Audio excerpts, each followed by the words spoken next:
Welcome to CSC Video Podcast. I'm Anne. And I'm Marley. Once again, welcome back sa ating video podcast. This is our 4th episode. Pang-apat na po ito. Sa mga hindi pa po nakapag-follow ng aming mga social media accounts, sa aming Facebook at saka sa aming YouTube, paki-like lang po, subscribe, and paki-share sa inyong mga kakilala, sa inyong mga friends. And para dumami tayo dito sa ating online platform. So para updated kayo lagi. Yes, para updated tayo sa mga CSC issuances at saka sa mga Events na. events. Yan. Speaking of events, napag-usapan natin sa 3rd episode yung Children's Month, yung mga activities natin, and sa 18-day campaign to end Vow. Ngayon, meron naman tayong i-discuss na event natin. Ano nga ba yun, Kuya? Isang learning and development program na i-undertake natin sa December. And magkakaroon tayo ulit ng special guest today. Dahil di na tayo puritan. May pakape na rin tayo. May pakape na rin kami. Ayan. So without further ado, let's call our OIC Chief Human Resource Specialist ng Human Resources Division, Miss Vanessa Rose Galgala. Yay! So, welcome, Ate Van. Pwede ba namin ikaw tawagin ng Ate Van? Since very casual naman itong ating kwan. Ayan, sige, Ma'am Van. Ano po yung mangyayari this December? Alright, before we start, gusto ko munang magpasalamat kay Marlo tsaka kay Anne for inviting me today for this video podcast and for giving us the opportunity to promote yung incoming event po natin na mangyayari ngayong December. Of course, sa December 13 and 14 po, we will be having our 20th Regional Conference of Human Resource Management Practitioners in CARS. So, ano ba ito? This conference is actually an annual gathering of HRM practitioners, leaders, and government employees from all over the Cordillera Administrative Region. It is an opportunity for us to discuss relevant issues along the field of human resource and organization development. And Marlo and Anne, I'm sure that this is going to be an exciting event para po sa ating mga HR practitioners because this will be the first time since the pandemic na magagather ulit po tayo face-to-face. Opo, because the last time that HRMPs gathered face-to-face was in 2019. And then 2020 po kasi nagka-pandemic.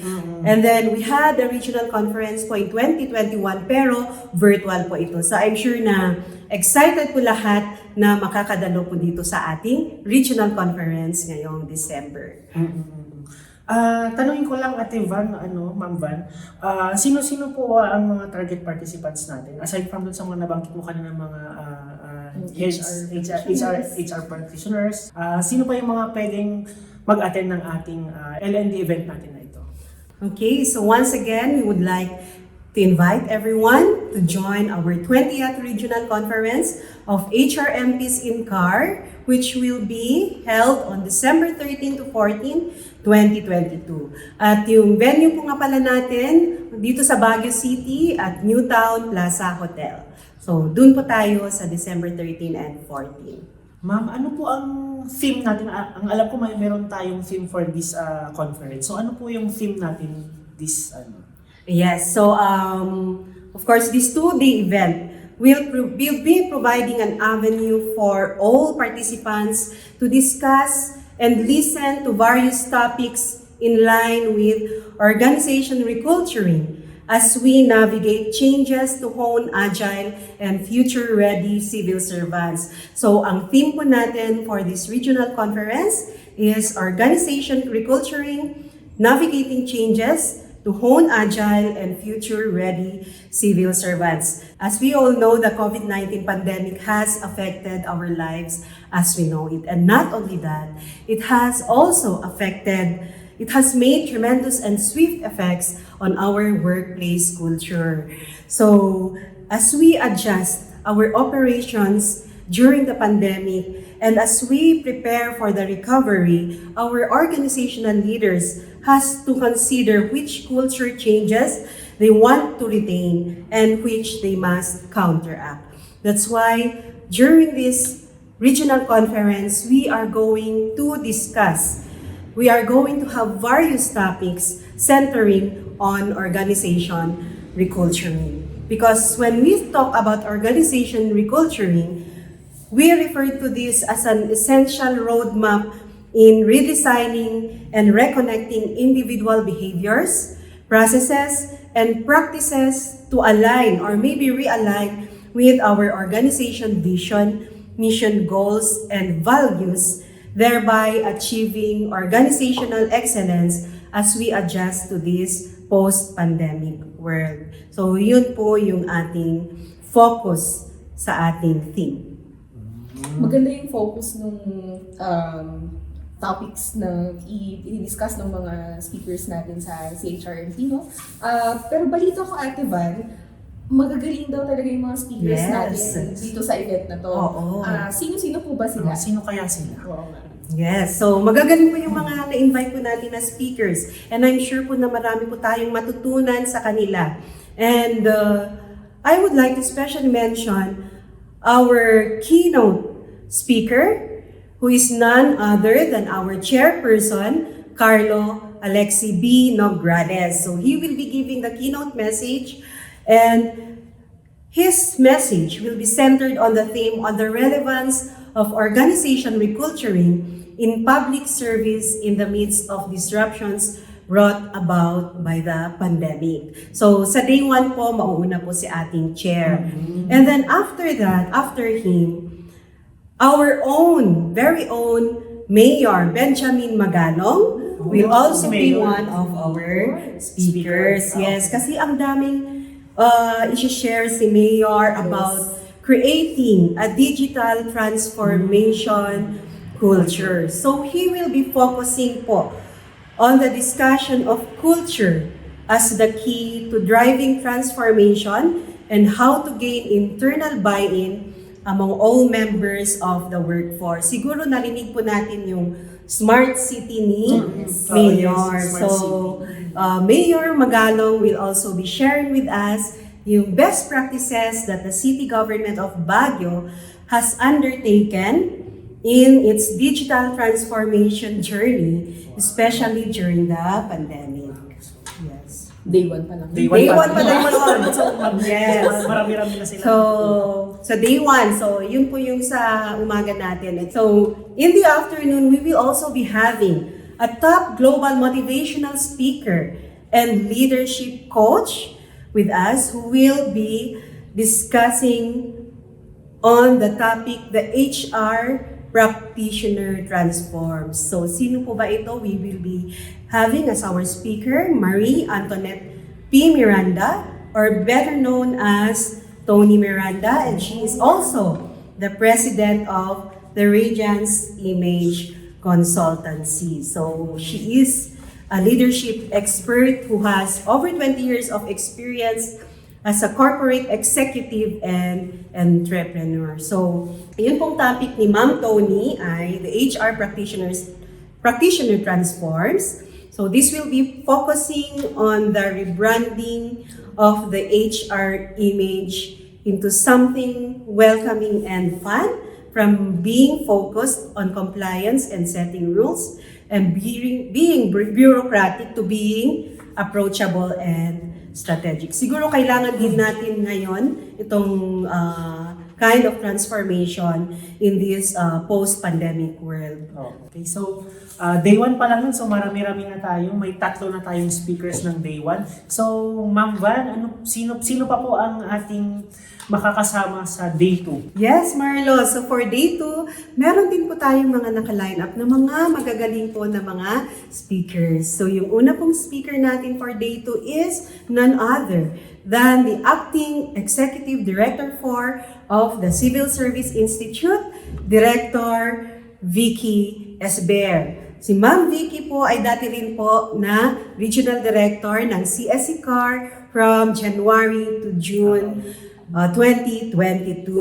So she is a homegrown talent of the CSC and has dedicated almost 4 decades of her years as a civil servant with integrity and passion. And Ma'am Vicky is also a champion of learning and development. Yes. So, ano po ba ang topic ni Vicky? Her topic will be on reculturing, designing agency culture to align goals and strategies in a post-pandemic workplace. So, you will be learning more about this po during the regional conference. Yes. Very timely, no? So, maganda po yung ating theme for this conference. Okay, sino pa ang mga speakers natin for day 2? Okay, so our next speaker is none other also than Attorney Jennifer L. Timbol. She is our Director for po sa HR Policies and Standards Office at the Civil Service Commission Central Office. So as we know, the HRPSO takes the lead in the formulation of policies and guidelines on human resource management in the Philippine Civil Service, such as the 2017 Omnibus Rules on Appointments and Other HR Actions, yung ating Prime HRM, and ating guidelines on flexible work arrangements in the government. So, of course, Attorney Timbol is an expert on these topics. So, she will be discussing CSC policy updates during the conference. So I'm sure that this is an exciting topic also for everyone, because we would all like to know the latest CSC issuances that affects our organization. So ano to ma'am, very timely ito kasi ang mga participants natin is talagang mga from mga agencies. So Yes. yung mga updates natin, CSC updates, i-discuss po ni Attorney Timbol. Okay, so aside from Vicky and Attorney Timbol as our speakers for day 2, we also have Sir John Rayleigh Baluyot. So Sir John Rayleigh Baluyot is the CEO of Positive Workplace. So ano po yung Positive Workplace? This is a training and management consulting company rooted in positive psychology and leadership development. So aside from that, si Sir Baluyot po, siya din po ay isang Australia Awards Scholar in batch 2019 po. So he graduated sa Monash University in Australia with the course Master of Leadership, specializing in organizational learning. Yes. Mga big time tayo. Mga big time. So, mga big time po yung ating mga speakers. natin. So mga bigatin sila. Maraming matututunan Yes. ng mga HR practitioners natin. Tsaka yung mga magjo-join sa ating CHRMP. Oo. And bago po makalimutan, ang topic po pala ni Sir John Baluyot is Wellness-Centric Leadership, Why It Matters. Yun po yung topic ni Sir John. And also, bago din natin makalimutan, kasi baka maraming magtatanong sa ating Facebook, maraming magko-comment, at saka maraming mag-i-email, at saka tatawag, magkakano kaya ang natin dito? Ang registration fee natin dito sa ating conference. Yes, so you will be earning from this 2-day event a total of 16 leadership and managerial training hours. So 16 hours. Yes. Saan ba sila pwedeng mag-register? Ang registration, by the way, ako nang sasagot. Sige, ikaw Ang naman. registration links natin is ipopost na lang natin sa ating mga description box below. Ipopost natin sa mga comment section natin para makita po nila yung ating registration link at saka yung mga confirmation slip po na ida-download po nila para i-fill up po nila yan and then i-upload po nila, isasubmit po nila sa Public Assistance and Liaison Division email address. Yan, so ilalagay natin lahat yung mga details niyan sa ating comment section below. Yan. Check nyo na lang yan. Yes. So aside from yung registration link, you can also accomplish po yung ating Learning and Development Confirmation Slip and email this to hrdcsc14@gmail.com. Yes. So once again, we invite po lahat ng HR practitioners natin, mga government employees, and then lahat po ng interesadong matuto sa ating mga guest speakers at mabigyan ng information sa mga updates sa CSC policies Invited po kayo lahat and see you po sa December 13 and 14 sa Newtown Plaza Hotel dito sa Baguio City. Yes, see you everyone! See you po! Thank you! Once again, thank you! Thank you, Marlon! Thank you, Ann! Bye po! Don't forget to like, subscribe, and follow our social media accounts. Bye-bye po!